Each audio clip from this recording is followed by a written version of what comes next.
amados hermanos, vamos entonces a iniciar con la última clase que tenemos. Eh, esta clase ya tiene que ver con la última etapa de la historia de la iglesia. Esa etapa es la etapa posmoderna. Sí, después de haber abordado todas las etapas de la historia eclesiástica, llegamos a esta que es la última, la etapa de la iglesia posmoderna. Esta es una etapa muy interesante porque bueno, tiene todo un desarrollo que obviamente se conecta muy bien con nuestra época. De hecho, nosotros vivimos en la época postmoderna, así que bien puede esta etapa responder a todas nuestras cuestionantes. Es decir, muchos de nosotros podemos tener una serie de ideas interesantes respecto a este interesante momento de la historia, pero es necesario que nosotros le prestemos mucha atención, porque sin duda alguna lo que vamos a aprender acá es muy interesante. Así que vamos a ver por lo menos una ficha técnica que nos permita a nosotros resumir lo que tiene que ver con esta interesante etapa. Esta es la ficha técnica y si ustedes se dan cuenta, la fecha tope de inicio es el año 1914, que es el momento cuando la Primera Guerra Mundial estalló. Ese es el punto de inicio para esta etapa y se extiende hasta el día de hoy, salvo de que hay algunos eruditos que piensan que nosotros nos encontramos una nueva etapa, que es la etapa conocida como hipermodernismo. Todavía hasta el momento no hemos hecho como un cambio en, en la economía de las palabras, o en este caso en la nomenclatura, para ser más específico, en la nomenclatura de las palabras, no hemos hecho un cambio y por eso seguimos llamándola postmoderna hasta el día de hoy. Si bien es posible que el postmodernismo haya concluido o cuando cayó el muro de Berlín, o cuando tumbaron las Torres Gemelas, o cuando ocurrió la pandemia del 2020. O sea, esos son como los tres puntos de término o los tres términos ad quem que le introducen o que le asignan a la posmodernidad para darle como una suerte de fin y dar paso a una nueva era. Pero eso no se ha asumido del todo, así que nos quedamos con la nomenclatura antigua y seguimos llamando a esta etapa iglesia posmoderna, que abarca, como se dan cuenta, un lapso de unos 120 años, un poco más de 120 años. Estamos claros con eso, ¿verdad? Ahora, el contexto geográfico abarca obviamente al mundo entero porque esta es la época de la globalización y el contexto histórico es muy perturbador. Estamos hablando de dos guerras mundiales que estallaron en poco más o menos una década de separación, una depresión económica que prácticamente eh, socavó las bases de muchas familias y permitió el desarrollo de nuevos negocios de emprendurismo. También se reconfiguró el mapa geopolítico a través de la famosa revolución rusa y la revolución musulmana. Y con la Guerra Fría, ya ustedes saben que el mundo se mantuvo hacia la expectativa de un posible holocausto nuclear, que aunque culminó con la caída del muro de Berlín, permitió que surgieran dos paradigmas diferentes en oposición, que antes se llamaban izquierda y derecha, ahora se llaman nacionalistas y globalistas.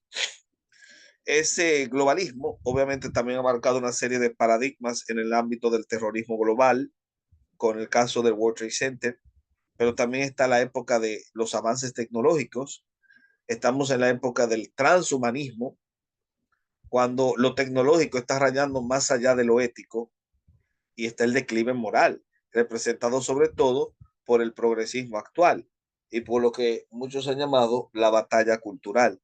Así que sí, señores, estamos en una época muy curiosa, una época muy interesante, pero también una época en la que surgieron una serie de fenómenos eclesiales muy relevantes, como fue el caso de los grupos paraeclesiales. Los grupos paraeclesiales surgieron en esta época, pero también las mega iglesias son un fenómeno postmoderno. El televangelismo es un fenómeno postmoderno y también las iglesias independientes. El evangelismo masivo ya tenía existencia, el evangelismo masivo, pero acá obtendrá tintes globales en la figura de Billy Graham, que será como así, por así decirlo, la figura evangelística más importante de esta etapa, Billy Graham. Y hasta aquí, señores, nosotros podríamos hablar de esta breve introducción de lo que es el posmodernismo. Ahora vamos, o de la iglesia posmoderna. Ahora vamos a enfocarnos en los hitos trascendentes. Y el primer hito relevante que tenemos que prestar atención al hablar de iglesia posmoderna es justamente el pentecostalismo. Sí, no se puede hablar de la iglesia posmoderna sin hablar del pentecostalismo como tal. Es imposible, señor. No se puede. No se puede por nada del mundo. Ahora,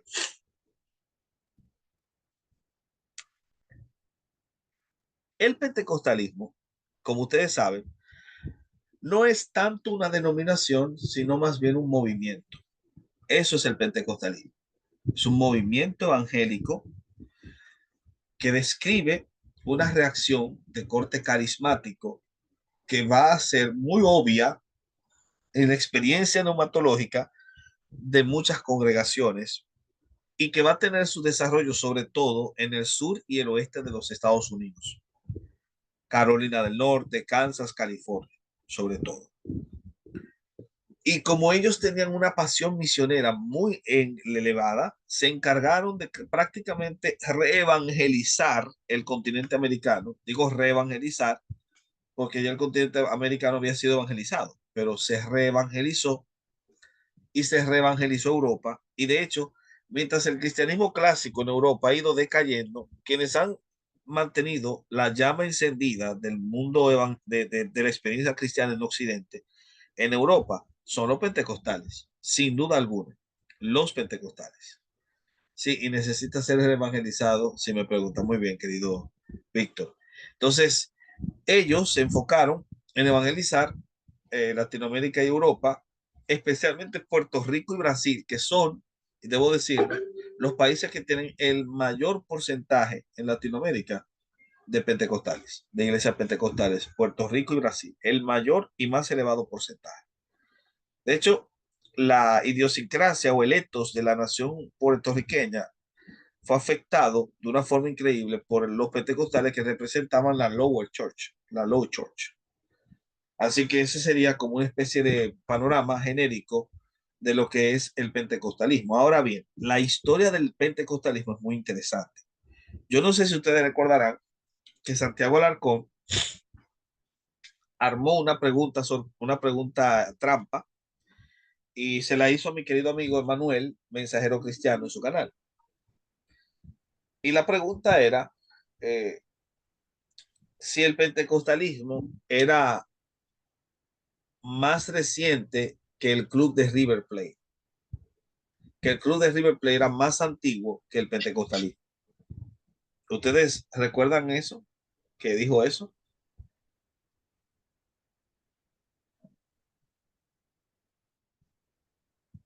Y también se lo dijo a Asaf, por supuesto. ¿Verdad que sí? Lo recuerdan. Muy bien. Esta pregunta parte de una ignorancia supina de lo que tiene que ver con el origen histórico del pentecostalismo. Vamos a ver. El Club River Plate fue fundado en el 1901. Ahora, el pentecostalismo se ha desarrollado por etapas. La etapa más antigua del pentecostalismo no se retrotrae a 1901, sino a 1811. Porque en 1811, Adam C. Clarke, que es el hombre que usted está viendo ahí en la pantalla, Adam C. Clarke, escribió un libro hablando del continuismo neumatológico. Ahora, con esto yo no quiero decir que el pentecostalismo nació en 1811, claro que no, sino que puede retrotraerse a 1811 con los escritos de Adam C. Clarke, que era metodista.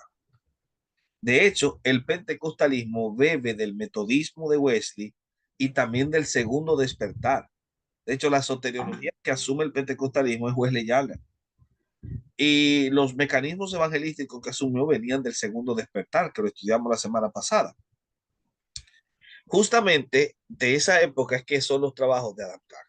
Y Adam Clarke hablaba mucho sobre el continuismo neumatológico. Ahora, ¿qué pasa? que el metodismo y el despertar, el segundo despertar, fueron una influencia para el surgimiento del pentecostalismo, pero el tercer ingrediente fue el movimiento de santidad.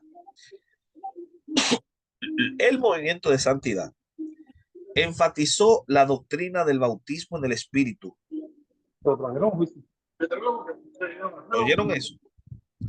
La doctrina del bautismo en el Espíritu la desarrollaron los hermanos del movimiento de santidad, que no solamente estaban tratando de replicar el discurso de santidad de Wesley, sino que hablaban largo y tendido sobre el bautismo del Espíritu Santo. Y no solo eso, los miembros del movimiento de santidad fueron los primeros en usar el término pentecostal en el sentido en que se utiliza la palabra hoy en día. De hecho, para que sepan, el líder de ese movimiento, que fue Edward Irving, habló en 1840 de la restauración de los dones, cómo los dones se iban a restaurar.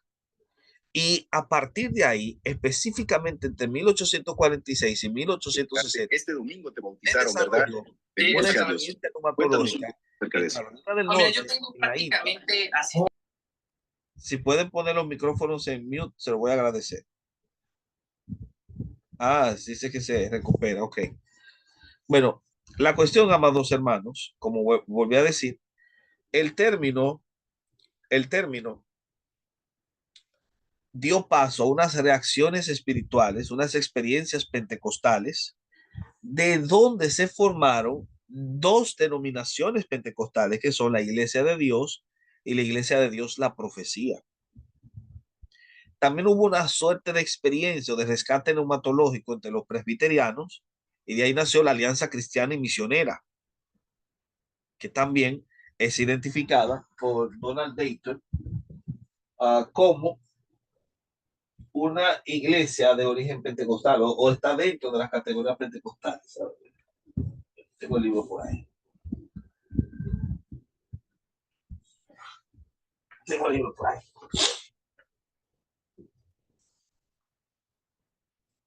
La cuestión es que sí, que el pentecostalismo ya tiene sus antecedentes en el siglo XIX.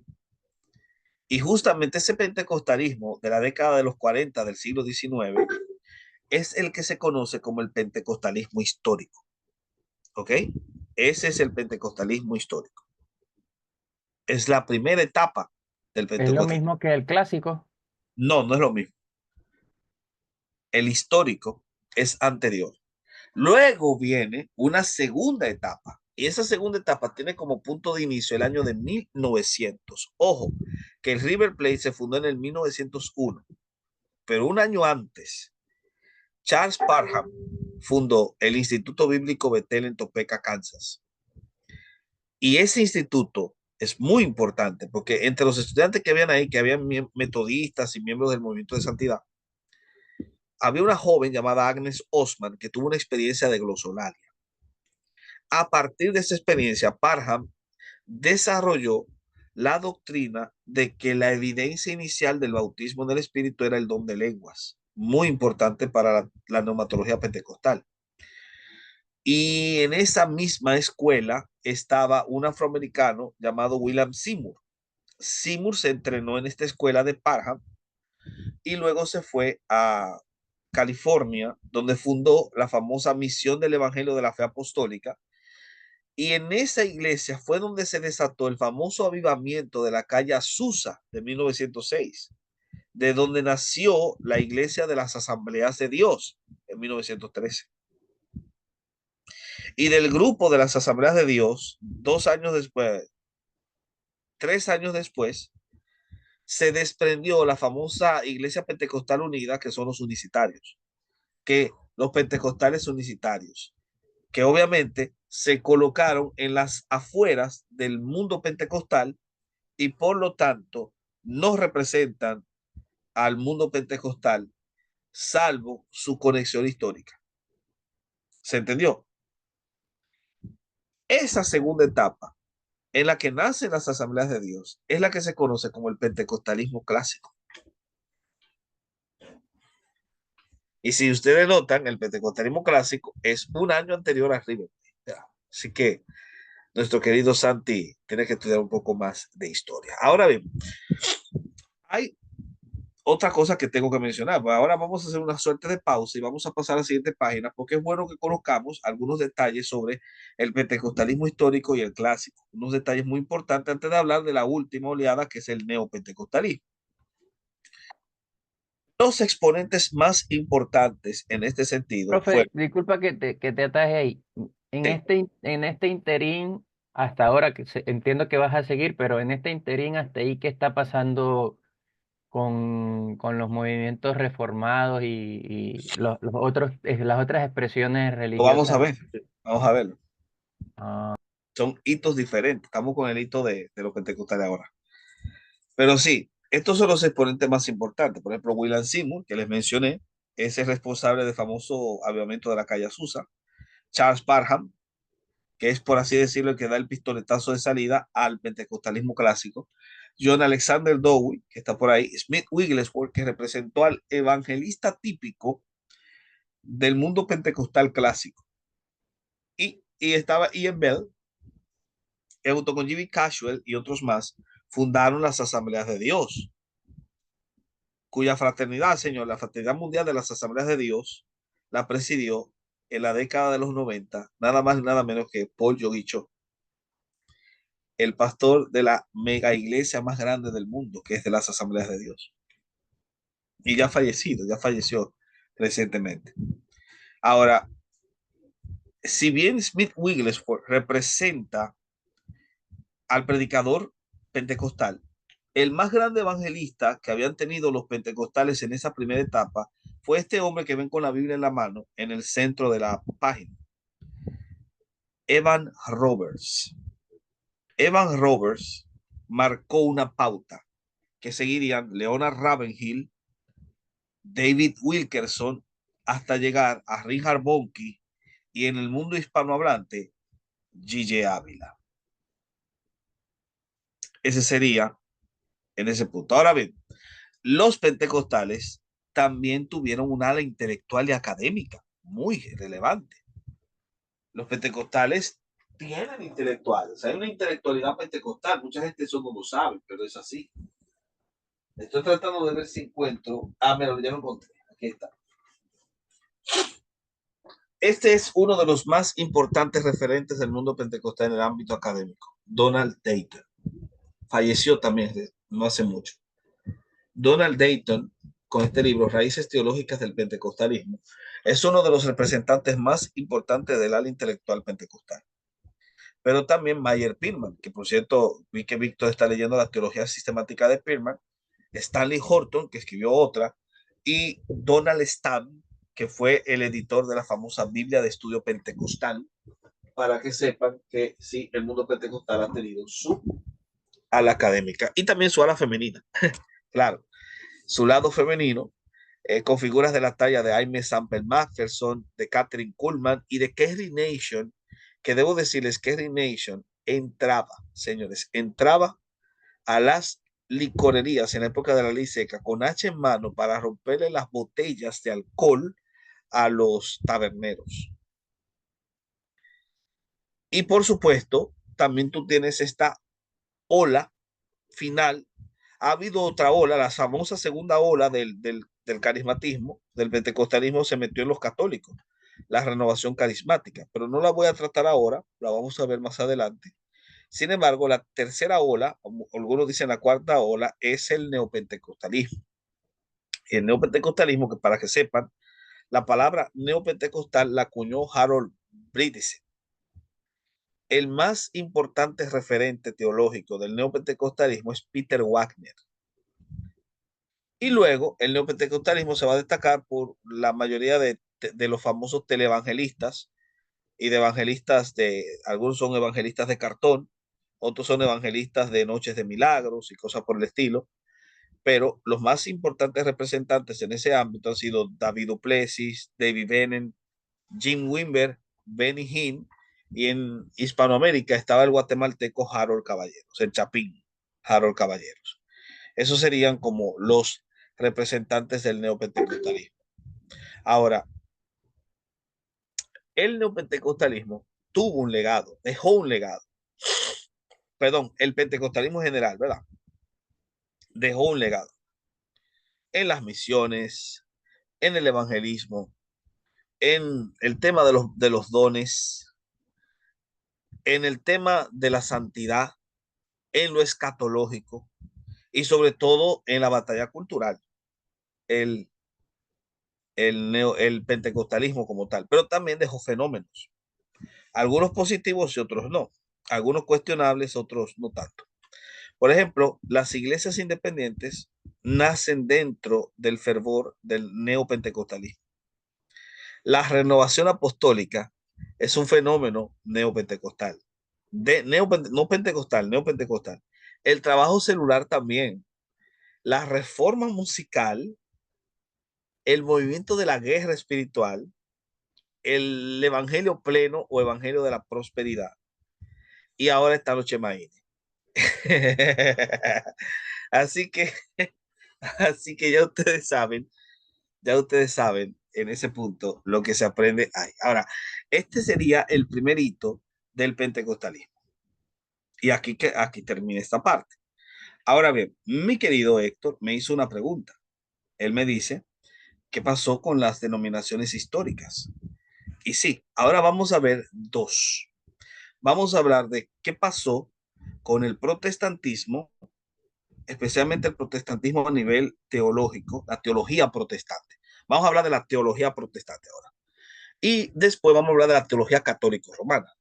Estas dos. Comencemos con la teología protestante.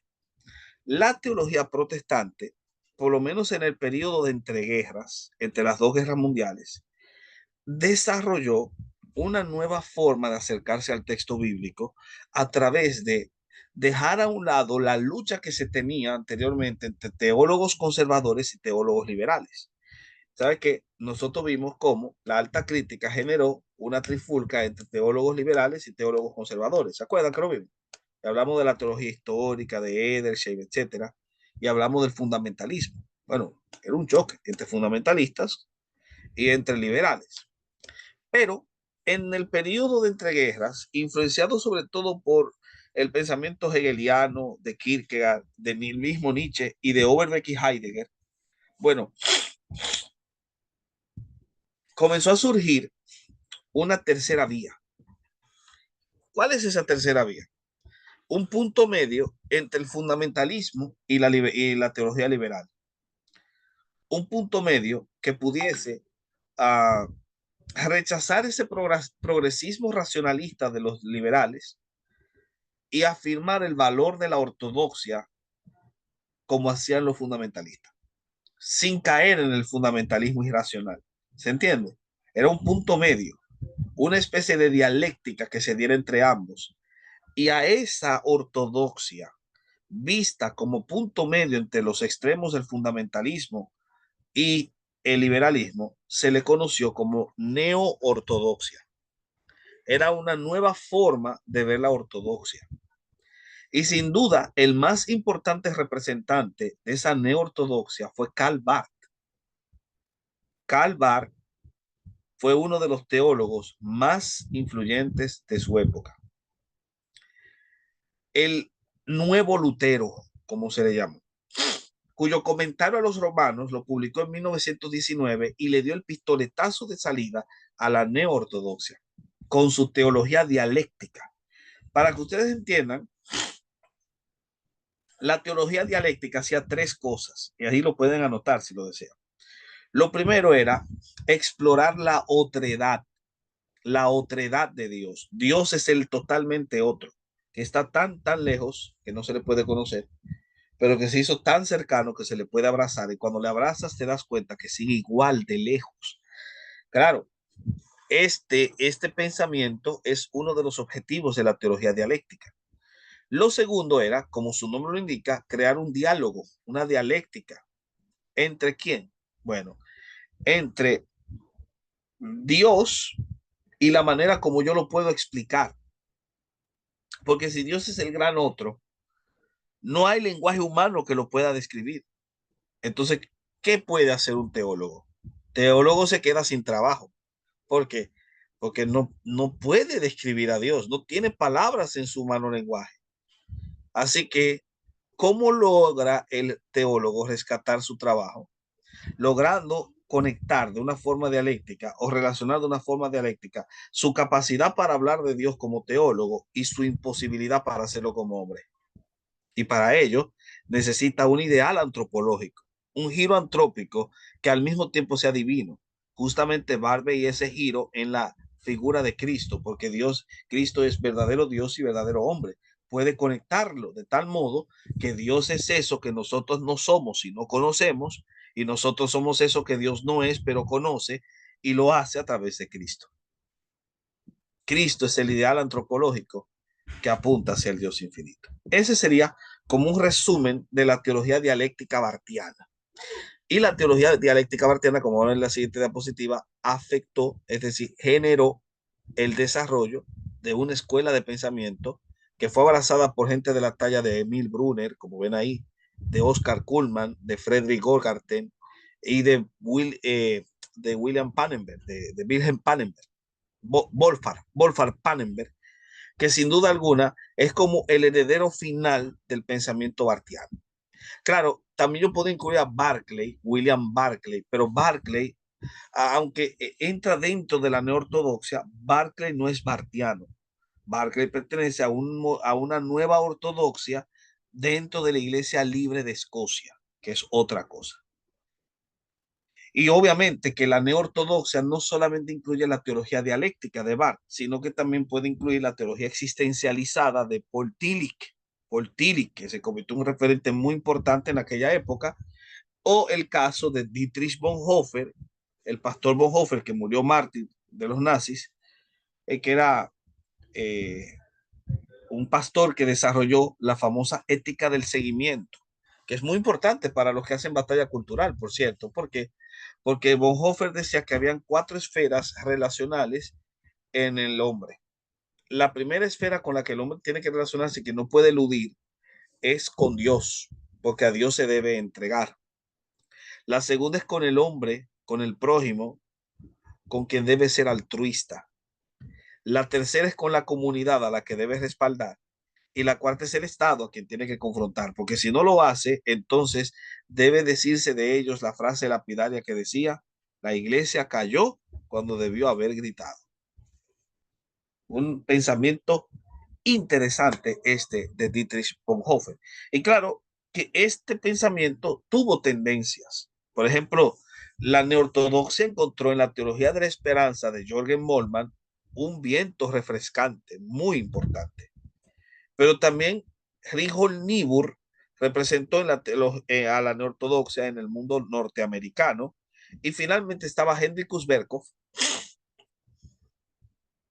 que fue autor del libro Cristo y los Poderes, y que sin duda alguna representó dentro del mundo reformado a la neortodoxia. Así que sí, esto sería lo que ocurrió en la teología protestante, descubrir un camino medio entre el conservadurismo y el liberalismo. Por otro lado, y vamos a al siguiente hito, los católicos romanos experimentaron también un ayornamiento, una modernización, un redescubrimiento, bueno, una apertura. Se podría hablar a partir de 1914 de un neocatolicismo. De hecho, cuando murió Benedicto XV fue papa durante la Primera Guerra Mundial. Cuando él murió, si mal no recuerdo, lo sucedió Pío XI. Pío XI sucedió a Benedicto XV y Pío XI es, por así decirlo, el último papa es recalcitrante y garrotero. Después de Pío XI, el papa que vino, si mal no me acuerdo, era, les voy a decir ahora, después de Pío XI, Juan 23 no fue. no, Pío XII. Y Pío XII es el papa que inicia el desarrollo del ayornamiento. Pío XII. De hecho, los sedevacantistas no aceptan a Pío XII como papa. Después de Pío XII viene Juan 23. Entonces, ¿qué pasa? Que a partir de Pío XII inicia un camino nuevo para la Iglesia Católica Romana. Y la Iglesia Católica Romana va a experimentar una serie de cambios que van a ser consagrados en el Concilio Vaticano II. Claro que esos cambios van a ir aparejados con una serie de acciones. Por ejemplo, un interés de hacer misiones en Latinoamérica, es lo primero. Sí, hubo dos. Un interés de hacer acciones en Latinoamérica, y es cuando nace CELAM, por ejemplo, la famosa CELAM, un culto mariólatra exorbitante y asqueroso, puesto que fue en esta época que se proclamó el dogma de la Asunción de María, sin necesidad, debo decir, sin necesidad. Y finalmente, también va a haber como una especie de interés muy claro, un interés muy claro en fomentar la imagen de los papas celebridad, es decir, los papas de farándula, que en este caso, los papas de farándula más famosos han sido Juan Pablo II y Francisco I. El interés por el surgimiento de una ala carismática, también que se iba a respaldar, Juan XXIII la respaldó, y también está el tema del ecumenismo. O sea, estos son como los puntos más importantes que se van a desarrollar durante la época conocida como neocatolicismo. Y a partir de ahí van a aparecer una serie de tendencias importantes. Por ejemplo, uno de los movimientos católicos principales de esta época es la teología de la liberación.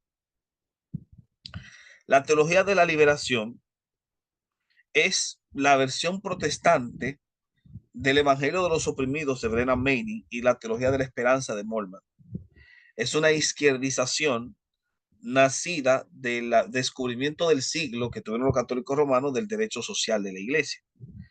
Y a partir de ahí, cada uno de estos exponentes va a hacer que el Evangelio consiste en una opción preferencial por los pobres, en cristianizar el marxismo y en fomentar las guerrillas para que los curas salieran a pelear con el fusil en Centroamérica. Este sería uno de los movimientos más importantes de este nuevo catolicismo. Luego, si puedes pasar, vas a encontrar otros movimientos más. Por ejemplo, la teología liberal católica va a tener dos líneas muy importantes. La primera línea es la línea del teísmo evolutivo, representada por Teilhard de Chardin y por Henri de Lubac, franceses, que asumieron la idea de que Adán y Eva eran una fábula y de que sí, que el hombre viene del mono. O sea, aceptaron el darwinismo como una opción para explicar el origen de la vida, pero decían que la evolución era un proceso guiado por la mano de Dios y no por el azar. Por otro lado, tú vas a tener a Karl Rahner. Karl Rahner es el personaje más importante de la ortodoxia liberal católico romana, abierta a diálogo con los protestantes. Y Karl Rahner para los católicos romanos es como el Karl Barth para los protestantes. Esa opción de la teología liberal se va a consagrar en el ecumenismo, la opción ecumenista que se había rechazado anteriormente en el mundo católico romano a través de la famosa encíclica de Mortale Humanimus de Pío XI, pero que después va a ser abrazada hasta que se consagrará en el famoso Concilio Vaticano II. Los más importantes representantes de la ecuménica han sido Yves Congar y Hans Kuhn. Pero también junto con el ala ecuménica está el pentecostalismo católico romano, la renovación carismática del 67, que fue desarrollada por la obra de Kiefer y de Story, y que fue apoyada por el Papa Pablo VI, el que sucedió a Juan XXIII, el autor de la famosa encíclica Humanam Vitae, y que lo aceptó después de haber enviado al cardenal Leo Suenens para que la evaluase. Todos estos movimientos, por lo menos, tienen su consagración en el Concilio Vaticano II, que lo convocó Juan XXIII, pero Juan XXIII murió en el ínterin y entonces lo concluyó Pablo VI. Como ustedes ven en la pantalla, estos eran los 4 objetivos del Concilio Vaticano II. Y esos 4 objetivos que ustedes ven en la pantalla generaron un nuevo paradigma, un ayornamiento, que incluso provocó que hasta cambiase la forma de la misa, el Novum Ordo Missae, que hizo que los sacerdotes dejasen de oficiar la misa en latín y que generó que se les revelasen algunos grupos de desafectos a los católicos romanos, como es el caso de los lefebristas y después entonces todos los grupos de los sedevacantistas, que obviamente rechazaron esto y comenzaron a llamar a la misa bastarda. Claro, ese ecumenismo sigue siendo un esfuerzo marcado por los pontificados de Juan Pablo II, de Benedicto XVI y de Francisco I, que como ustedes saben, en su encíclica Fratelli Tutti y ahora el Fiducia Súplica, ha dado mucho hueso de que roer y mucho tema de qué hablar. Ahora, esto es el neocatolicismo. Ahora, ¿qué pasó después? O sea, ¿qué pasó con otros grupos? Pasó lo siguiente. Lo primero es que dentro del mundo protestante, sobre todo protestante, hubo un boom de la apologética, la famosa neoapologética, que va a tener su punto de inicio en el año 1929. ¿Por qué? Porque en ese año un profesor del Seminario Teológico de Princeton se fue de Princeton cuando Princeton perdió la batalla contra la teología liberal y se la tragó.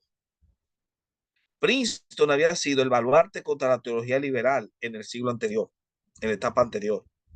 Ahora no, ahora perdió la batalla. Entonces este profesor llamado John Graham Machen se fue de ahí y fundó en ese año el Seminario Teológico Westminster, el Westminster.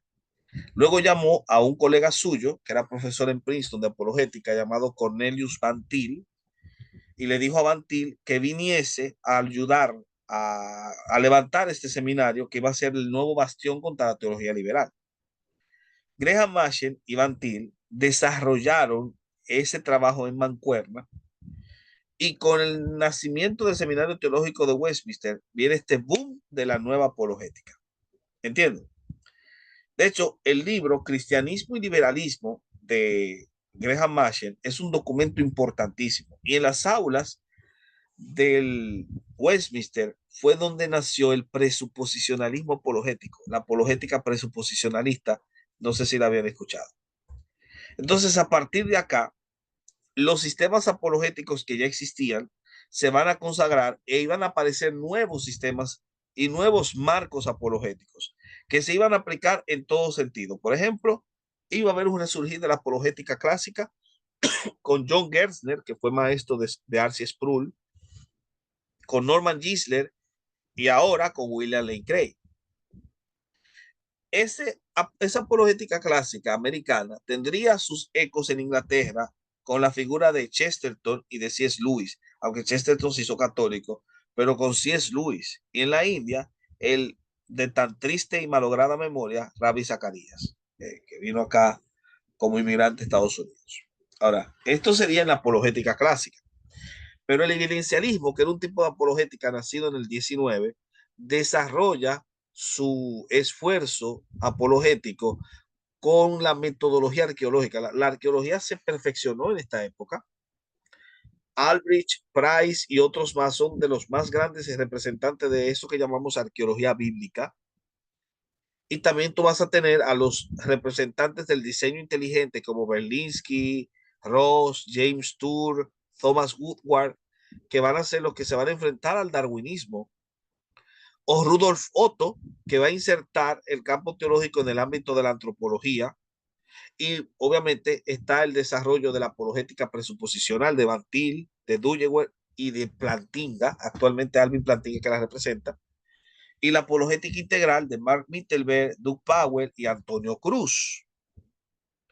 También está la famosa apologética de la calle de Shum, Vincent Shum, y el cine también se introdujo acá con Harold Kronk y la serie de películas de Dios no está muerto. Entonces creo que más o menos hemos visto un panorama genérico de lo que es esta neoapologética. Ahora vamos a hablar un poco de los exponentes de esta etapa interesante. Por ejemplo, en el ámbito, siguiente diapositiva, a los exponentes más importantes, con los nombres más importantes de este campo han sido Van Til, Craig Manson, Alvin Plantinga, John Frame y William Lane Craig, ¿verdad? Son como los nombres que descollan. En el ámbito del diseño inteligente, Ken Ham, Thomas Woodward David Berlinski y James Tour, que es uno de los 50 científicos más importantes del mundo. Así como Craig y Plantinga son de los 50 académicos más citados en Estados Unidos.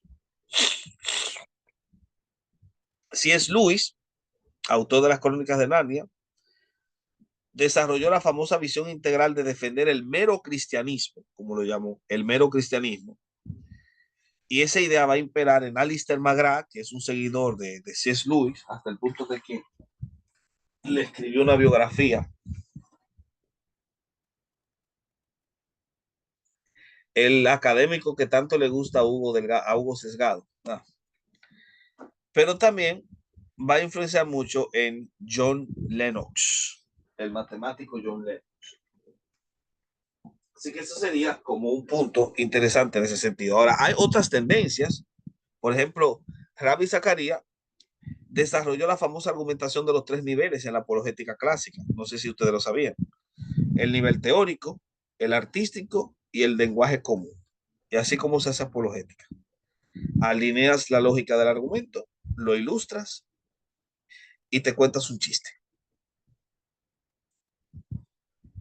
Y por último está la apologética integral de Dembski, de Mark Mittelberg, que trata de integrar todo lo mejor de los distintos sistemas para de esa manera hacer un trabajo más encomiable. Entonces, sin duda alguna, este es el panorama apologético en esta nueva etapa llamada Iglesia Postmoderna. Ahora, antes de pasar a al siguiente hito, me gustaría hacer una pregunta. O sea, ¿tienen alguna pregunta, alguna duda? ¿Quieren dar un comentario, opinar algo antes de seguir a lo que viene? Sí, Víctor, te escucho. ¿Cuál sería la gran diferencia entre el pentecostalismo histórico y el pentecostalismo clásico? El tiempo, la etapa, el año. El pentecostalismo histórico es decimonónico. El clásico es del siglo XX. O sea, literalmente es lo mismo. Se puede decir. Prácticamente. Pero el pentecostalismo histórico no ha asumido muchas de las ideas que el pentecostalismo clásico tiene. Por ejemplo, los pentecostales históricos no necesariamente creían que el don de lengua será la evidencia inicial del bautismo del Espíritu Santo, por ejemplo. Eso es un agregado posterior. Lo que Entonces esa pasa es sería que la ya gran no es diferencia. fácil tú encontrar un pentecostalismo histórico hoy en día. O sea, porque es que el pentecostalismo se ha ido amalgamando más, ¿entiendes? Se ha ido como amalgamando más. Y las iglesias que nacieron dentro de lo que será la experiencia pentecostal histórica, hoy en día habrán amalgamado sus doctrinas esenciales en el ámbito neumatológico y se parecen un poquito más a las del clásico. Eso es lo que sucede. Pero es el tiempo, más que todo lo que lo separa. Muy bien, continuamos entonces con el siguiente hito que viene, por favor. Puedes poner en la pantalla el siguiente hito que viene.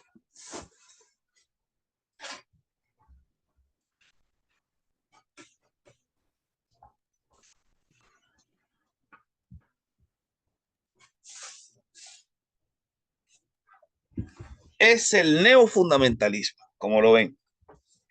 Sí, el fundamentalismo nació en el 19, ¿verdad? Pero acá se tiene una nueva experiencia fundamentalista, especialmente por los retos y desafíos morales que generó el posmodernismo. Ustedes saben que el posmodernismo generó muchos desafíos, sobre todo las famosas revoluciones estudiantiles de los 60, el famoso mayo del 68, la revolución sexual, el establecimiento del famoso pesimismo de Sartre, la ideología de género, el feminismo radical que viene de Simone de Beauvoir y otras más, el famoso movimiento hippie de los 70, y obviamente está el tema de las agendas globalistas y el declive moral que trajo el anquilosamiento de algunas estructuras eclesiales, la ideología de género y el foro de Davos. Entonces, claro, señores, que aquí, ante este peligro, ante lo que se llama hoy en día, ¿verdad?, batalla cultural, ante la batalla cultural, ahí está Jesse, que le gusta mucho esos temas, y ante el auge de una generación idiota, es obvio que ante una situación como esta, en la que el mundo se halla en cambio, lógicamente había que responder. Y la iglesia respondió. Y comenzaron a surgir una serie de tendencias dentro del mundo evangélico. Estos señores no es ya del mundo católico, el mundo evangélico. Y los antecedentes inmediatos de esa experiencia o reacción evangélica van a tener su mayor referente en la figura que ustedes están viendo en la pantalla. Francis Schaeffer. Se ha ninguneado y obliterado mucho el trabajo que Francis Schaeffer le dejó al mundo cristiano a través de su ministerio. Y el papel relevante de este hombre en lo que se llamaría una primitiva batalla cultural o en la batalla cultural como tal. ¿Por qué? Porque como hoy en día quienes representan la batalla cultural, la mayoría de ellos o son laicos católicos romanos que no saben ni una pepa de Biblia, ni mucho menos de historia de la iglesia, ni mucho menos le pidas tú a estos muchachos que te hablen de historia de la iglesia.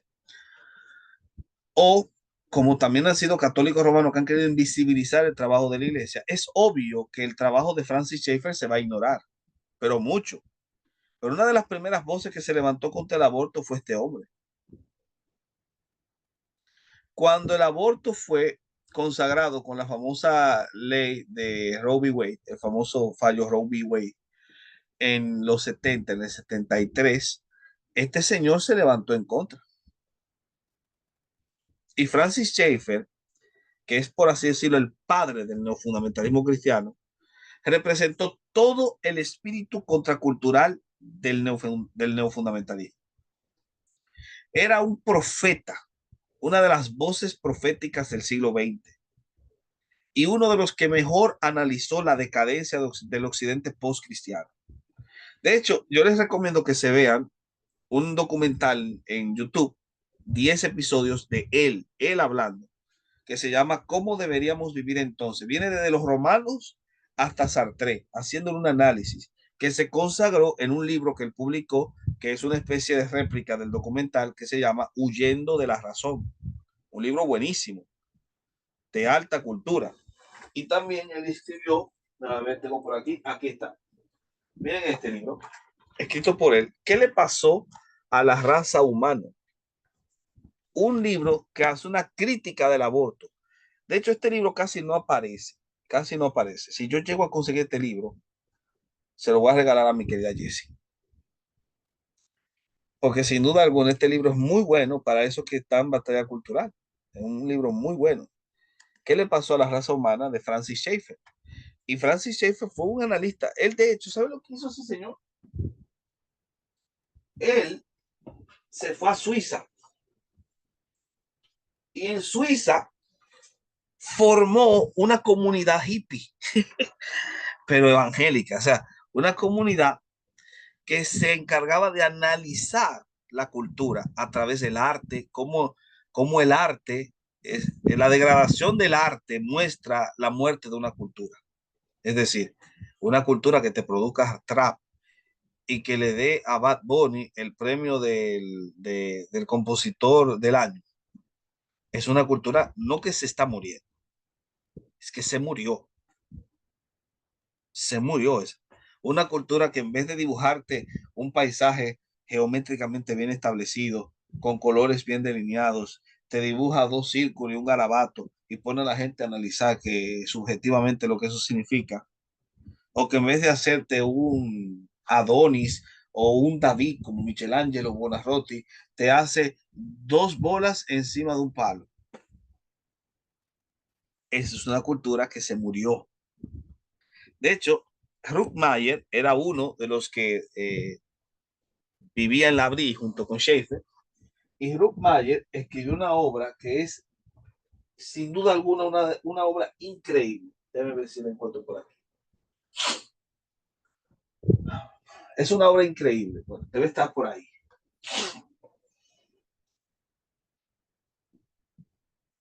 Debe estar por ahí. Ah, ya lo encontré. Para que me estoy familiarizando, porque organizamos el librero y me estoy familiarizando. Míralo ahí. El arte moderno y la muerte de una cultura. De Ruth Mayer. Compañero en la Brie de Francis Schaeffer. Una cosa increíble. Míralo ahí.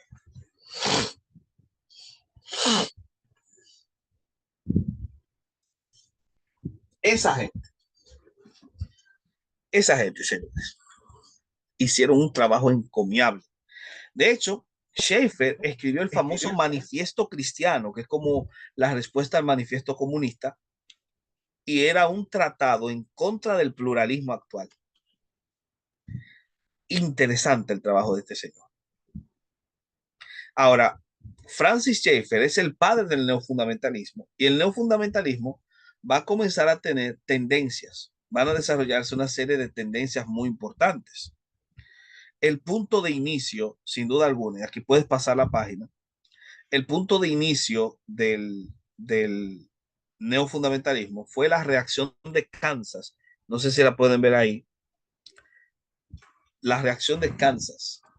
La reacción de Kansas, como lo dice, fue un despertar de la fe desde el plano académico, que quedó a cargo de John Senior, que era católico, pero también tuvo una influencia muy amplia de muchos profesores protestantes en la Universidad de Kansas. Para que sepan, eran los días del mayo del 68.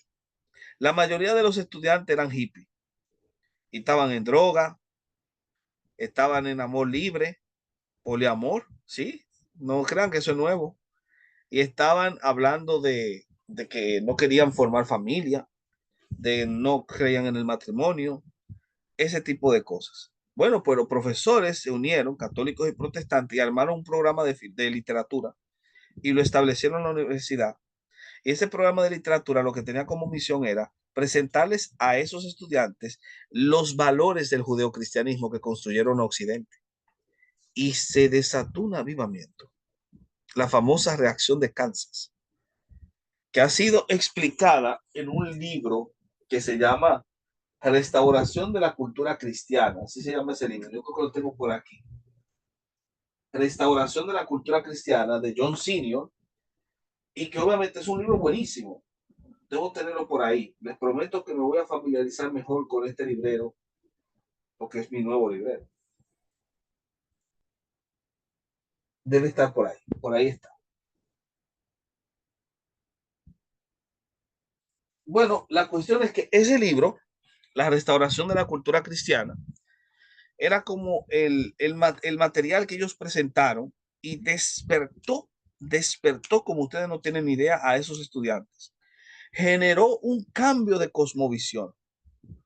Por eso la reacción de Kansas sirve como el punto de inicio del neofundamentalismo. El problema con la reacción de Kansas es que el trabajo de los evangélicos fue invisibilizado. Los católicos tomaron el protagonismo y no quisieron visibilizar el trabajo de los evangélicos en la reacción de Kansas. Eso pasó.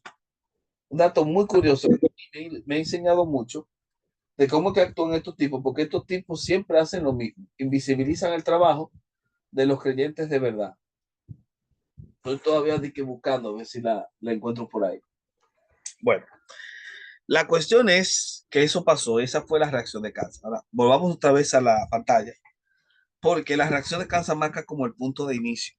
Ahora bien, eh, este neofundamentalismo va a tener otros elementos importantes, otras tendencias importantes. Puedes volver a la página anterior. Por ejemplo, ustedes se van a dar cuenta que neofundamentalismo va a tener un énfasis muy marcado en lo que tiene que ver con el evangelismo masivo. Billy Graham es un representante importante dentro del neofundamentalismo, porque es el evangelista más importante de la época. Pero el neofundamentalismo también enfatizó mucho el desarrollo del movimiento de las iglesias locales de Watchman Nee, pero también el énfasis de la ortodoxia evangélica de John Stott, que se introduce dentro de esto que llamamos neofundamentalismo. De hecho, Stott fue un crítico contracultural. Y la crítica contracultural de Schaeffer o de John Senior, o la teología de la misión de Fletcher, de Reisinger, de Bosch y de Chantry, son ejemplos muy importantes de lo que iba a ser esta tendencia que iba a recibir el nombre de lausanismo. Así se va a llamar, lausanismo. Y yo voy a explicar más adelante por qué se llama lausanismo. Ahora, el lausanismo da paso a otras tendencias. Por ejemplo, el reconstruccionismo cristiano de Gary North y David Shilton, que propone, en vez de deconstruir, reconstruir el concepto de cultura. Mientras que el emergentismo, que hace una lectura inadecuada de Gene Edwards, debo decirlo, hace lo contrario, deconstruye el concepto de iglesia, y ahí nace la idea de la iglesia en casa, que hoy en día quienes mejor representan, creo que el movimiento de iglesia en casa, son los muchachos estos de Miel San Marcos, que creo que ellos abrazaron, según me dijeron, el movimiento de la iglesia en casa, y por eso tiraron un álbum que se llama así, Dios está en casa, que es una deconstrucción del concepto de iglesia, pero no se necesita un templo, no se necesita pastores, nada de eso, porque ese término es estructural y jerárquico, entonces es como una negación de la jerarquía, el emergentismo. Y finalmente está el radicalismo o el crucentrismo de Mahoney, el radicalismo de David Platt, que son tendencias que nacieron dentro del neofundamentalismo. Ahora, ¿quiénes son? Y vuelve ahora a la siguiente página. Los exponentes más importantes del neofundamentalismo, obviamente han sido, aparte de Schaeffer, James Kennedy, que fue su amigo, Gary North, que yo les mencioné, fue el que desarrolló el famoso reconstruccionismo, Bill Bright, que fundó la Cruzada Estudiantil para Cristo, y Billy Graham, son como los dos nombres más importantes en el ámbito del evangelismo masivo, y Watchman Nee en el campo de las iglesias locales, el famoso ministerio de las iglesias locales, fundó más de 400 iglesias en la China comunista. Pero el último aspecto de este neofundamentalismo lo representa la propuesta contracultural, que yo creo que el mejor exponente en la propuesta contracultural ahora mismo, ese es mi parecer, es César Vidal. César Vidal es un neofundamentalista y es un representante muy importante dentro de lo que es la propuesta contracultural. Ahora, todas estas tendencias se consagraron en el Pacto de Lausana, por eso hablamos del lausanismo. El Pacto de Lausana es al neofundamentalismo lo que el Concilio Vaticano II fue al neocatolicismo. El Pacto de Lausana lo encabezó Billy Graham y el documento de 15 puntos lo formuló John Stott. Se llama Lausana porque en Suiza hay una ciudad que se llama así, Lausana. Y en Lausana se reunieron 2.700 líderes de más de 150 países que firmaron este documento profesando su vergüenza de no haber difundido el evangelio, y el orador principal fue nada más ni nada menos que Francis Schaeffer. ¿Ven cómo se van atando los cabos? Ahora, Lausana no ha sido el único concilio de todas las denominaciones protestantes, por así decirlo, aunque lo llaman conferencia, funge como concilio.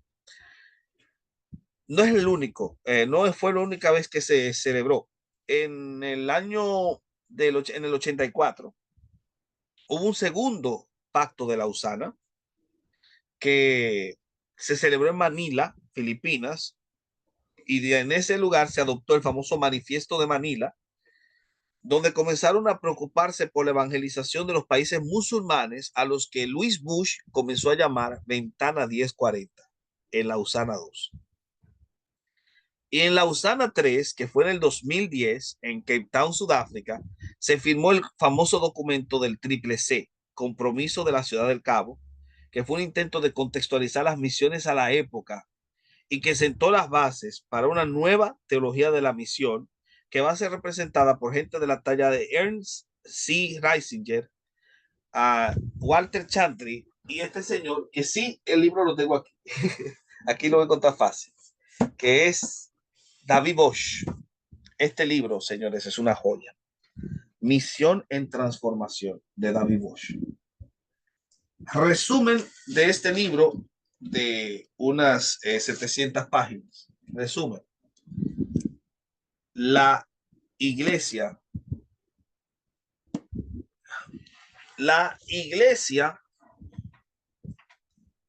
no tiene una misión. La misión es de Dios y la iglesia la ejecuta. Y una iglesia que no quiere ejecutar la misión, la comisión, ¿verdad? No es iglesia. Simplemente. Ese es un interesante intercambio que nace justamente de lo que sentó el Pacto de Lausana. Pero también el Pacto de Lausana se desarrolló en el marco del lausanismo la teología de la inserción social de René Padilla. Y el más importante exponente evangelístico en el ámbito hispano, porque en el ámbito anglosajón fue Billy Graham, pero en el ámbito hispano fue Luis Palau. Y el radicalismo de David Platt también bebe de esto. Yo no sé si ustedes sabían que este año 2024 va a haber otro pacto de Lausana, el Lausana cuarto, la cuarta conferencia de Lausana se va a celebrar en Corea del Sur, en Seúl, y me parece que el tema tiene que ver con la batalla cultural, me parece. Pero ir para allá es mucho, no tan fácil. Pero nada, señores.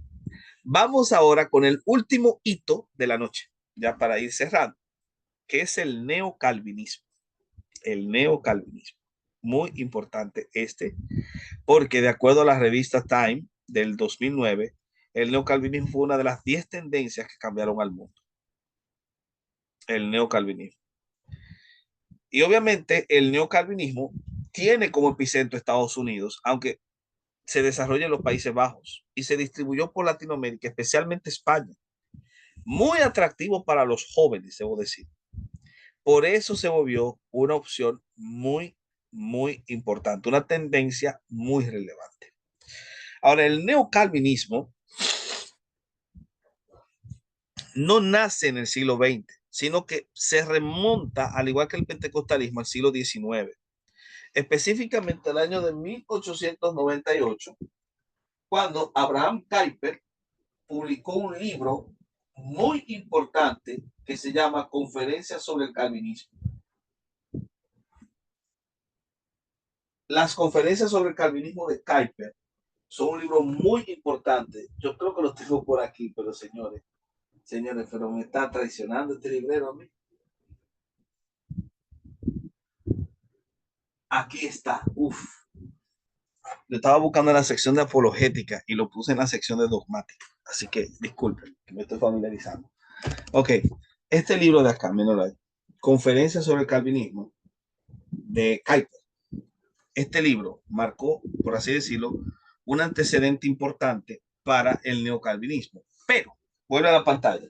El pistoletazo de salida lo dio este señor, autor de este libro, que es una síntesis de toda su obra, La dogmática reformada de Herman Bavinck. Esto es una síntesis, esto es, porque ese libro son tomos y tomos. Esta es una síntesis. Y la dogmática reformada, vuelvo otra vez, consagra a Bavinck. La dogmática reformada se publicó en 1901 y consagró a Bavinck como el padre del neocalvinismo.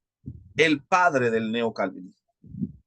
Y el neocalvinismo va a influenciar mucho en Cornelius Van Til, en la apologética presuposicional, en Priestener, en Schilder, en Duyewer, en casi todos los apologistas presuposicionales como Bansen, Plantinga, y también en Ruckmayer, el amigo de Schaeffer, que les enseñé el libro de la muerte en la cultura, Bolsterstoff y también Chuck Colson. Todos estos fueron influenciados por Herman Bavinck.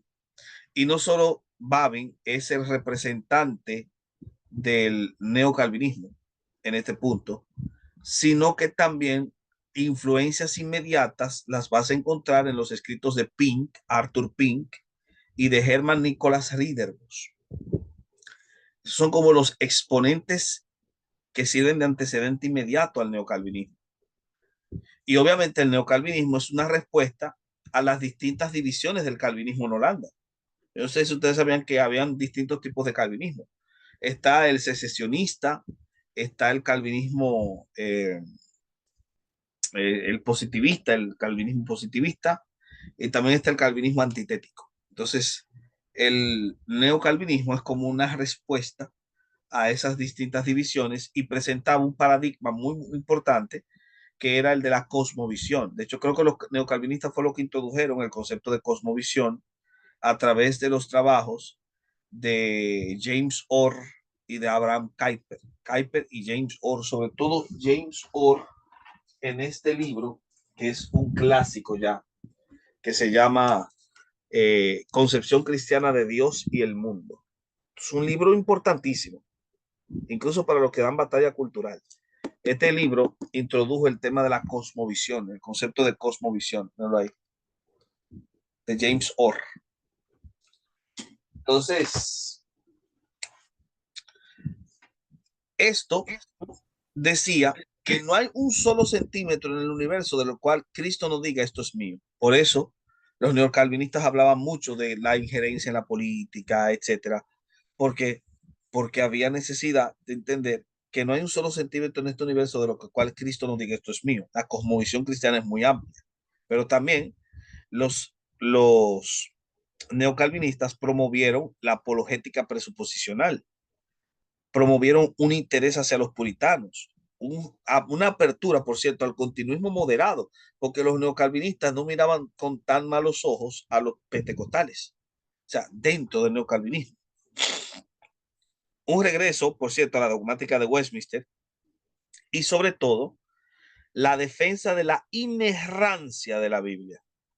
De hecho, Nicolás Ridderbos es uno de los proponentes del concepto de inerrancia, y ese concepto de inerrancia prácticamente, señores, prácticamente es un legado neocalvinista. O sea, la doctrina de la inerrancia bíblica es de sabor neocalvinista y la gente no lo sabe.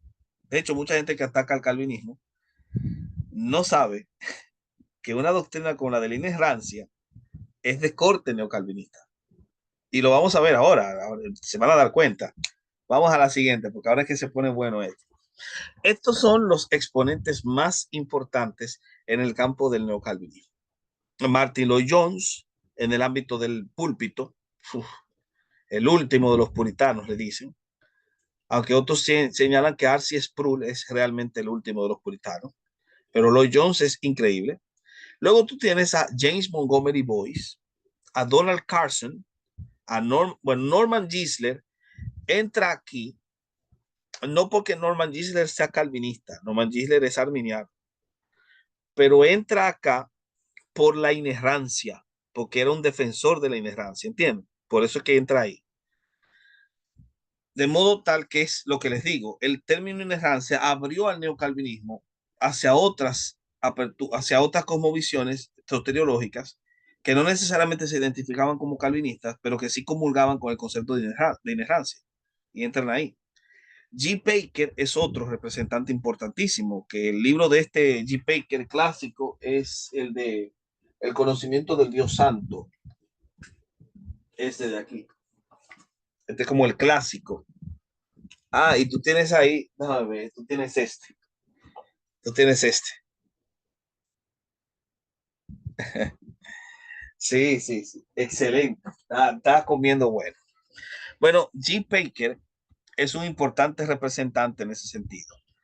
Dato curioso, el famoso SRL, Seminario Reformado Latinoamericano, que fue una iniciativa de Noé Acosta, fue establecido a insistencia de James Montgomery Boyce.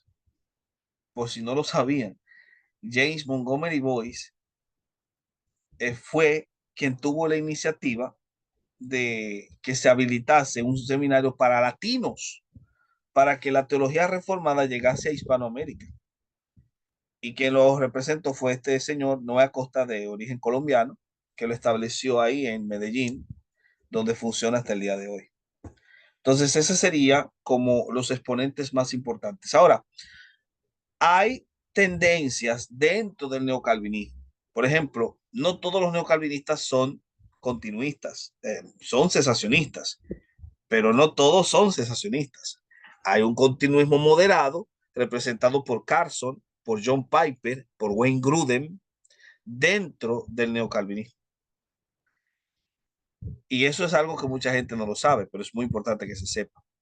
Otra cosa es la escatología. Hay neocalvinistas premileniales, como John MacArthur. Y eso es algo que hay que tenerlo claro. Y tocante al ámbito del trabajo en las redes, debo decir que aunque el maestro más importante, sin duda alguna, del neocalvinismo ha sido, es y será siempre R.C. Sproul, que lo ven ahí. Bueno, Donald Carson y Timothy Keller, que falleció recientemente, hicieron que el campo del neocalvinismo se hiciese más amplio cuando fundaron The Gospel Coalition, la coalición por el Evangelio. Y con la coalición por el Evangelio prácticamente llega como el tope, el clímax de lo que es el neocalvinismo. Pero el documento más importante y el evento más importante en la historia del neocalvinismo es la conferencia o el concilio, porque esto sí fue un concilio internacional de inerrancia bíblica del 78, que convocó a más de 200 líderes evangélicos y que fue diseñado para defender la inspiración escritural de la Biblia frente al liberalismo teológico. No era una nueva ortodoxia como Barth, no, sino postularse obviamente dentro de un marco conservador para defender obviamente la inerrancia de la Biblia ante los ataques del modernismo. Y esa conferencia promovió la firma del documento de la Declaración de Chicago, que debo decirle, este es el hito más importante. El Vaticano II para los neocatólicos, Pacto de Lausana para los neofundamentalistas, pero la Declaración de Chicago para el neocalvinismo, es el evento más importante de todos. Y miren quiénes firmaron ese documento. Gleason Archer. Gleason Archer. Uf. El famoso autor de esta reseña de Introducción Histórica al Antiguo Testamento. Gleason Archer. Y no solo Gleason Archer, puedes poner por favor de nuevo. Gleason Archer. También estaba Stanley Gundry, Greg Bansen, que era apologista presuposicional, James Montgomery Boyce, Norman Gisler estaba ahí, pese a ser arminiano, Stanley Gundry, James Kennedy, que lo vimos en el neofundamentalismo, Francis Schaeffer, señores, R.C. Sproul, G. Baker, Josh McDowell. Leí que hasta Luis Palau estuvo metido ahí y Harold Okenga. Y entre los invitados no expertos, John MacArthur, para que sirviese como observador. Es un documento importantísimo que se opuso al teísmo abierto de Clark Pinnock y se opuso al pluralismo y se opuso al Seminario Jesús de Jean Dominique Rosano. Documento impresionante que después en el 82 le agregaron un marco hermenéutico al documento y después en el 86, el año en que yo nací, adoptaron la famosa Declaración de Chicago sobre la aplicación bíblica. Y sí, Roger Olsen, que es el teólogo arminiano más grande que hay ahora mismo, lo ha criticado. ¿Saben que Roger Olsen critica la inerrancia? ¿Sabían eso? A eso iba, profe, te quería hacer esa pregunta que Dale para allá. parece bien extraño que un arminiano, y no solamente arminiano, sino de la categoría de Roger Olson, esté en contra de la inerrancia. No, no sabía eso, me estoy Lo que desayunando pasa es eso. que Roger Olsen no está en contra de la idea, sino del término. Él dice que el término genera problemas, pero la idea detrás, él la defiende. Pero él diría como que hay que buscarle otro término, otra terminología. El problema es que me parece a mí que Olsen, o sea, porque cuando yo leo la crítica que él hace, a mí no me calza sentido, no me convence, por lo menos, la manera como él trata de explicar por qué el término no es el adecuado. Entonces, me parece que más una reacción inconsciente por el hecho de que este documento lo elaboraron calvinistas. Eso es lo que yo creo. Es mi sospecha. Ahora puedo estar equivocado. Mm. Puedo estar equivocado. Sí, es bien extraño. Es que de hecho, este documento debería ser esperado más por el ala arminiana y Que, fundamentalista que que había un por los arminiano ahí, propios. Gisle. Y Gisle no era Sí, el sí, único sí. arminiano. Yo creo que Stanley Gundry lo era también. O sea, no es un documento calvinista, ¿entiendes? Ujú. Es un Sino documento cristiano. de la La iniciativa partida iniciativa es del neocalvinismo, Mm, pero ellos trataron de unir a todos, que es lo que siempre hay que procurar. Siempre. correcto. Ese es el objetivo. Siempre. O si eso lo entendieran mucha gente en las redes hoy en día. Ahora Ujú. bien, uno de los pilares actuales del neocalvinismo es John MacArthur y Philip Yancey, ellos dos. Pero en el mundo latinoamericano, yo he quedado sorprendido cuando he investigado mucho sobre el neocalvinismo, que los tres nombres que suenan ahora, los tres nombres que sirven como pilares en Latinoamérica son Miguel Núñez, Sugel Michelén y Óscar Arocha. Y los tres son dominicanos. Los tres son dominicanos. De hecho, Arocha fue colega mío en la universidad, dimos clase juntos. Él daba clase de consejería pastoral y de homilética. Muy bueno homileta, Mm. Arocha. Y eso prácticamente es un poco de lo que se puede saber. Ahora vamos a finalizar ya con los exponentes importantes de esta época, ¿verdad? Y aquí, obviamente, en el ámbito masculino, es obvio que aquí vamos a tener a grandes héroes en el campo de la hermenéutica y el pensamiento cristiano. Esta es la época de los Karl Barth, de los Stott, de los Casper, Walter Casper, de los James Dunn, que me conseguí una obra ahí de Dunn que es ingeniosa, de los Cohen, de C.S. Lewis, de Schaeffer, de Hendrickson, Plantinga y Carson. Pero también están los maestros de la comunicación cristiana como Sproul, MacArthur, Lawson, Francisco La Cueva, José Gro, Samuel Vila y César Vidal. En Aunque, el campo de la... aunque La Cueva y Samuel Vila sean católicos, No, La Cueva y Vila son evangélicos. pero Samuel Vila salió del catolicismo, fue la cosa. No, él era evangélico. Vila le predicó a La Cueva. Ah, ya. Algo así tenía la confusión. No, no, no, Vila, yo no sé, yo creo que Vila era evangélico, era hijo de hasta de, creo que era de un pastor incluso, no me acuerdo. Ahora, el tercer grupo son los misioneros. Ahí tú tienes gente de la talla de Watchman Nee.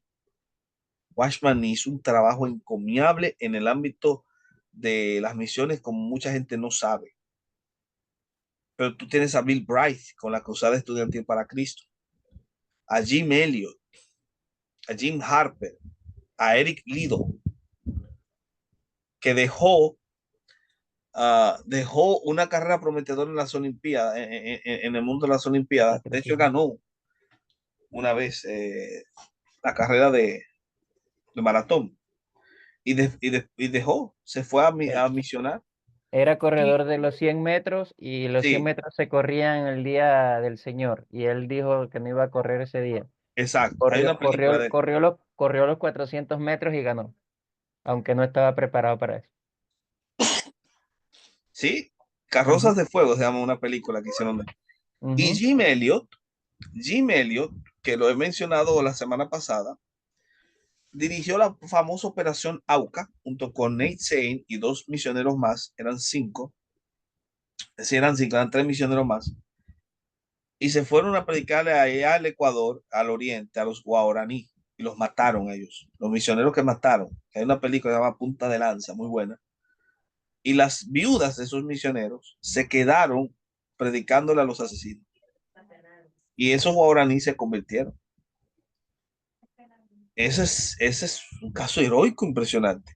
Y tú tienes también el caso de Martin Luther King o de Dietrich Bonhoeffer y Martin Niemöller, que fueron apresados por los nazis y uno de ellos terminó siendo asesinado. Pero también tú tienes a los predicadores. Martin Lloyd Jones es el más grande predicador de esta etapa, debo decirlo. Y después de él, después de este Spurgeon del siglo XX, tú tienes a Campbell Morgan, a Ironside, a Leonard Ravenhill, a Wilkerson, a Billy Graham, que es el más grande evangelista. Martin Lloyd Jones es el más grande predicador y Billy Graham el más grande evangelista, ¿verdad? Charles Stanley, Luis Palau, y así algunos incluyen también a Motesi, Alberto Motesi. Alberto Entonces, Motesi fue el que le pasó la espada de Salomón al de Enlace. sí, sí.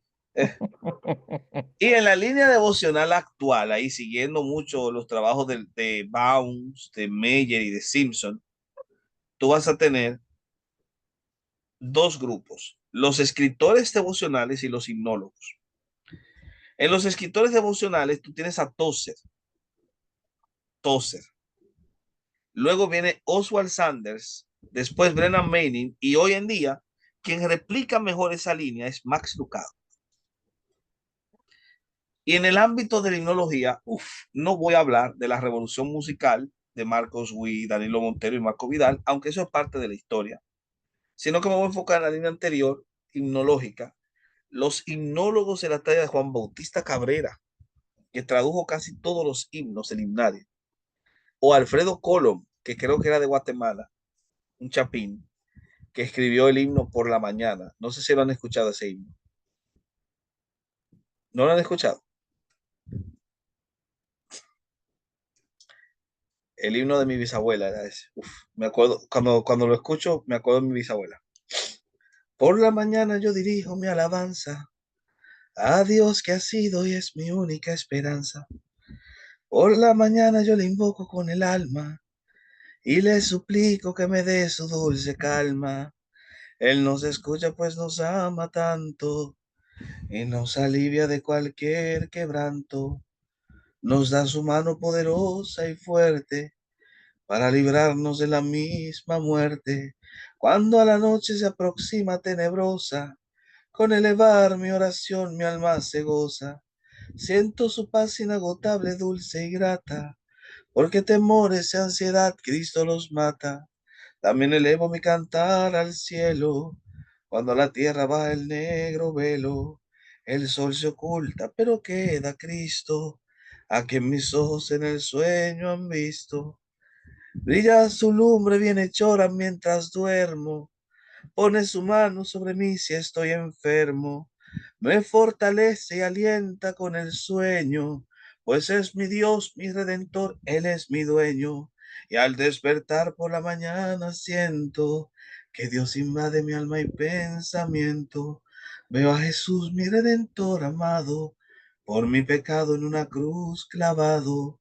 Veo su sangre de sus manos que ha brotado. Veo su sangre borbotando en su costado, una corona de espina en su frente, la multitud escarneciéndole insolente. Pero qué dicha cuando al cielo sube, lleno de gloria en majestuosa nube. Allá en el cielo me prepara hogar, viene muy pronto su iglesia a llevar. O sea, ese himno no lo habían escuchado. Ese es un himno muy hermoso, señores. Ese himno lo escribieron en esta etapa. Alfredo Colo, un chapín, si mal no me acuerdo. Ah, sí, hermano Eli, claro. Y está también R.M. González, que escribió La Visión de la Cruz, que es otro himno famosísimo. Ahora, estos son los hombres. Y las mujeres, claro que las mujeres también tienen un papel acá. Primero están las teólogas, para que sepan, mujeres teólogas. Ya sea gramatólogas en griego como Irene Fourquet, o está el caso de Elizabeth Fiorenza, pero yo les voy a ser sincero. Mi teóloga favorita se llama Bárbara Andrade. Alemana, pero vivió en México. Aprendió español y todo. Una de las más impresionantes mentes teológicas y ortodoxas, debo decir, de aquella época.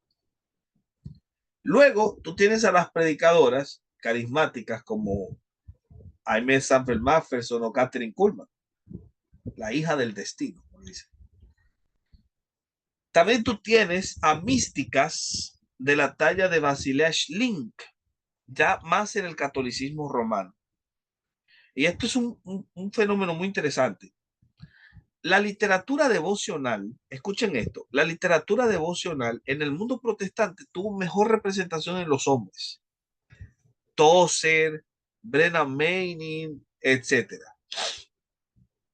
Hasta Max Lucado. Pero en el mundo católico romano, oigan esto, salvo el caso de Ignacio de Larrañaga, quienes más descollaron fueron mujeres en la literatura devocional.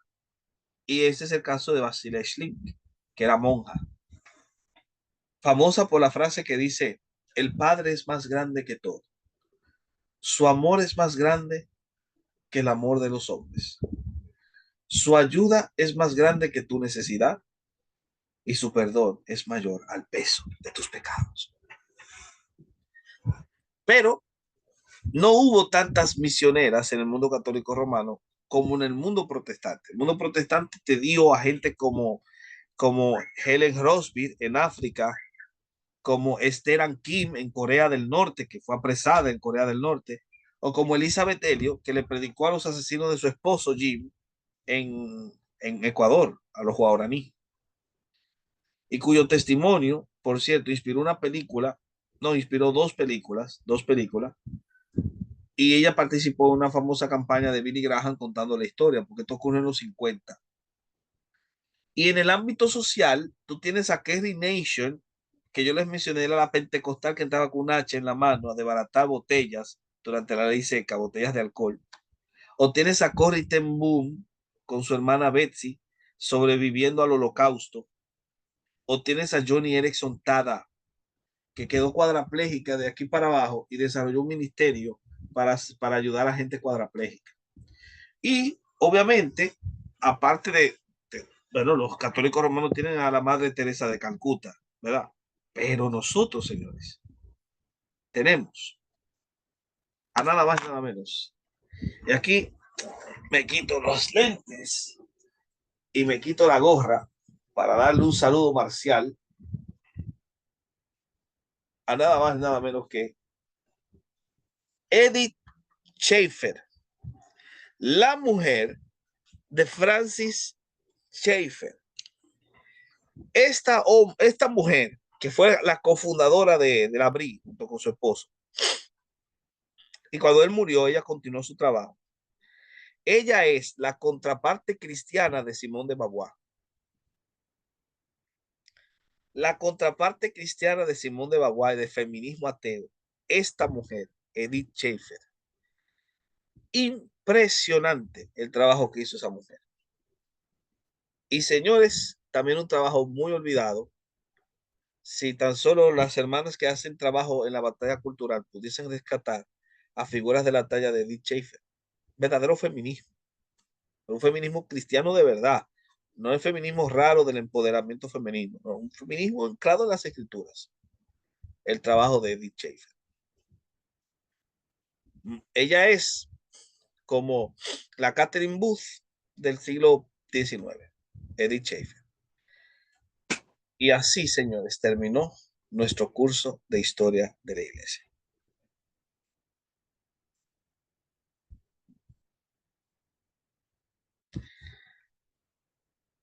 Quiero felicitarlos porque llegaron al final. Mucha gente se inscribió para este curso, pero por lo que vi, poca gente lo concluyó. Así que Esta es la segunda vez que yo lo veo. si les felicito porque realmente sé que aprendimos mucho.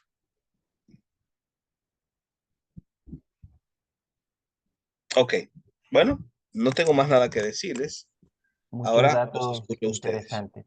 Y obviamente que hay puntos en los cuales uno puede hacer un acercamiento y de eso supongo yo, si no existen, probablemente pueden existir literaturas y literaturas porque Ujú. esto es un paseo superficial, ¿no? Obviamente por tener temas del tiempo, pero hay muchos aspectos que podrían profundizarse más y más.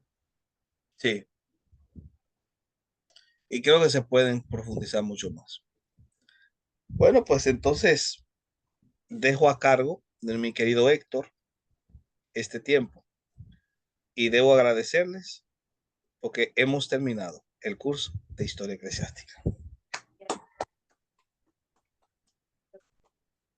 Gracias a usted, profesor. Bueno, si no hay más comentarios o alguna pregunta adicional para parar la grabación y orar para cerrar.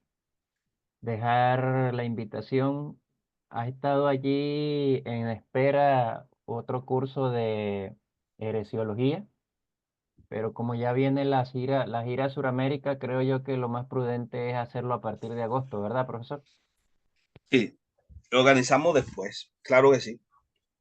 Claro, pero es para que los que ya estaban enterados y los que no, bueno, eso está allí en el horno y solamente es soltarlo cuando sea prudente. Pero lo más probable es, como les digo, que sea para el mes de agosto. Así mismo es.